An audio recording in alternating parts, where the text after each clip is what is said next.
Mestre da estampa japonesa, Hokusai, 1760-1849, retratou atos sexuais com o mesmo sentimento naturalista das suas paisagens e com igual pormenor narrativo. A sua ênfase exagerada na cópula dos órgãos genitais, a definição física da relação sexual ofusca os indícios mais sutis da aproximação do orgasmo dos amantes. Com uma linha elegantemente escassa, ele capta o clímax da mulher na sua cabeça tirada para trás, os dedos das mãos e dos pés contorcidos e os olhos abandonados na quente alegria de mamilos chupados e da quente introdução do pênis inchado do seu parceiro. Ele próprio aumentado pelo desejo e exagerado artístico. A desordem de tecidos aos seus pés sugere que se tratou de uma noite de paixão contínua, talvez até de amor. Com a relação sexual desencadeada pelas hormonas e pela resposta inata ao calor erótico comunicado pela excitação corporal, aromas almiscarados, plumagens brilhantes ou roupas reduzidas, a natureza estendeu as possibilidades de reprodução para além da divisão de uma única célula. A fissão juntou-se à fusão, uma célula masculina penetrar num óvulo para criar uma vida individual.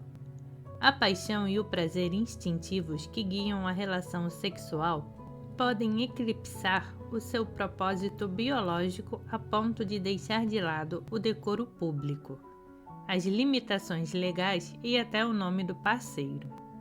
No entanto, é o mistério da conjunção entre opostos e a possibilidade de produzirem um terceiro, uma nova entidade física, psíquica e espiritual, para a qual ambos contribuem, que confere à relação sexual o seu significado simbólico. Enquanto opostos mais convincentes, o feminino e o masculino representam todos os pares de opostos, confrontando-se um com o outro na inimizade ou atraindo-se mutuamente no amor.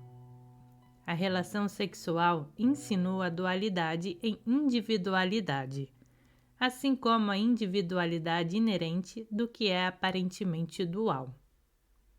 A polaridade e a atração dinâmicas entre esses pares está enraizada em metáforas de fricção, tensão, aquecimento, lavrar, plantar, voar, montar e nadar.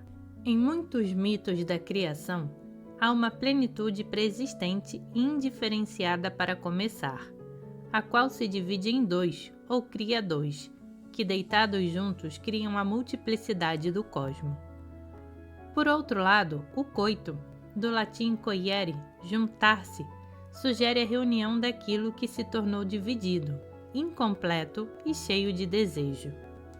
Evidentemente que o coito não representa de maneira nenhuma uma resolução necessariamente harmoniosa para a tensão dos opostos. A relação sexual está igualmente associada à agressão, apetite, predação e rituais de domínio e submissão. No seu aspecto mais destrutivo, é meramente hostilidade, a violação, a violentação, o ferimento ou a posse. Isso é tão verdade em relação à experiência do ego de estar unido numa identificação inconsciente com um fator psicológico pervertido como em relação ao oposto físico. É porque o enredamento, a rendição ao outro, a fusão e o orgasmo fazem parte do coito mais arrebatado.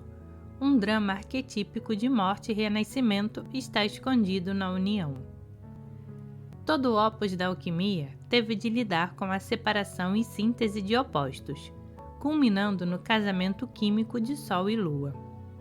A fantasia alquímica prefigurou o processo psicológico de que Jung foi o pioneiro, que produz em última análise uma união consciente e inconsciente. O objetivo do opus era o nascimento do lápis. O seu equivalente psicológico é a produção de um sentimento interno de unidade, um espírito de verdade paradoxal e bivalente na natureza. A alquimia incorporou arrojadamente o motivo antigo do incesto real entre irmão e irmã hierosgamos, ou casamento sagrado, como meio para transmitir o magnetismo entre duas coisas, como consciente e inconsciente, que são diferentes e ao mesmo tempo essencialmente da mesma substância.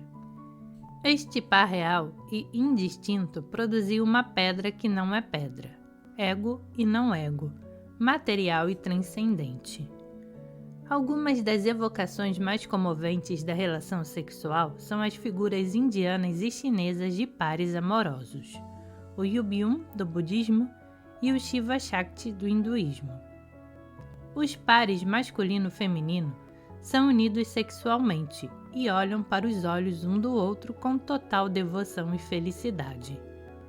Eles são figuras sagradas, proeminentemente exibidas no interior e no exterior dos templos, uma vez que expressam de maneira profunda os muitos níveis do que significa ser um casal.